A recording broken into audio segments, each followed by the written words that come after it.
For daily Ask Reddit.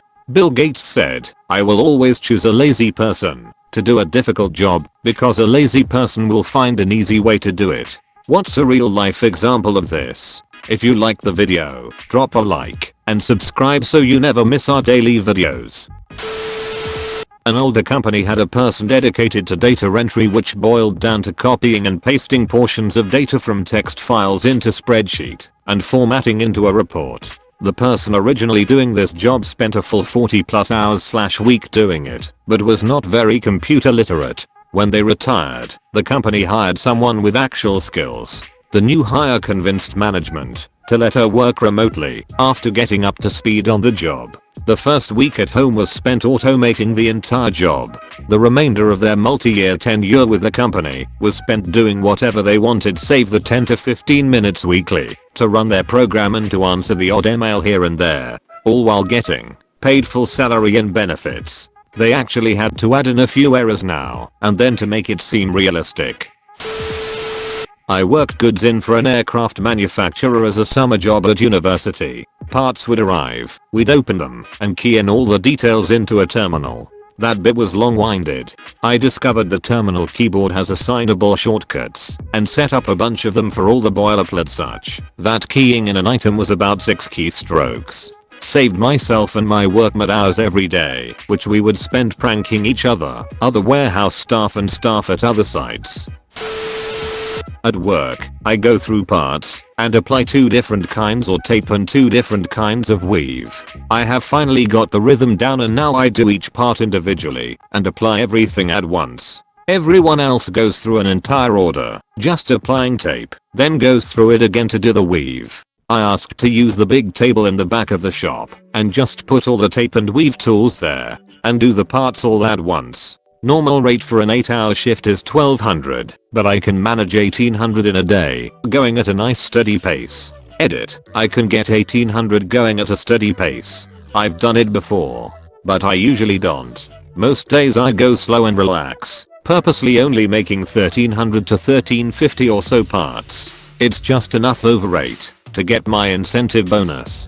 And, thanks to being a hard and fast worker, the uppers leave me alone at my big table in the back. They look the other way when I have an earbud in one ear, and they don't notice that I scroll Reddit or read a lot. I work for a huge company. That said, as management are all about 40+, anyone who can use a computer for more than word and writing a letter is deemed a "computer geek." Official title. Usually data checking consists of having one Excel spreadsheet on one screen and on a second screen, which has only just become a thing. It's a good old Ctrl+F to find the linked data to check. Lookup has literally cut my workload down from a week's work to 10 minutes. I'm not telling them. Compliance and other managers on an equal footing to me all just think I'm very particular and make a low amount of errors. COVID lockdown has meant I'm working from home, and I'm literally doing a 1 to 2 day week. I just want to point out to anyone who is starting a small business and planning to charge by the hour, this thread illustrates why that is a bad idea. You should not be punished because you have developed efficiencies in your work that allow you to complete it quicker than another similar professional. That is value. You should earn from that value you're providing.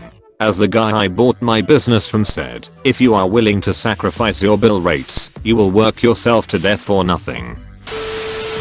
Back in high school, a lot of kids used to walk through his park to get home/to school. A portion of the path went into the woods because it was just quicker than walking the actual trail. At one point in the walk through the woods, you had to go up this small but tedious hill. Nothing major, but it took like 10 seconds of hard work to go up it. You couldn't go around because one side was a small cliff to the creek below and other side had dense trees. One summer, a bunch of us got together and decided to just dig through that hill to make it flat. It took like 14 of us 3 good days to get through it. It was a hard 3 days, but it was definitely worth it. Saved 10 seconds of hill climbing every morning and afternoon, 150+ days of the year.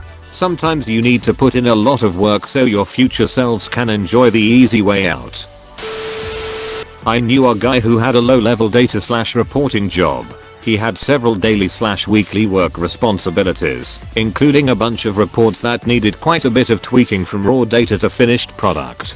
But like I said, low level. We didn't find out until way later, but he had set up macros for each of his major responsibilities where he could. Once set up, he'd just run the macros to do his work, but then he'd, smartly, hold off on delivering the reports until just a little before the deadlines. He'd hit every assignment and was seen as reliable.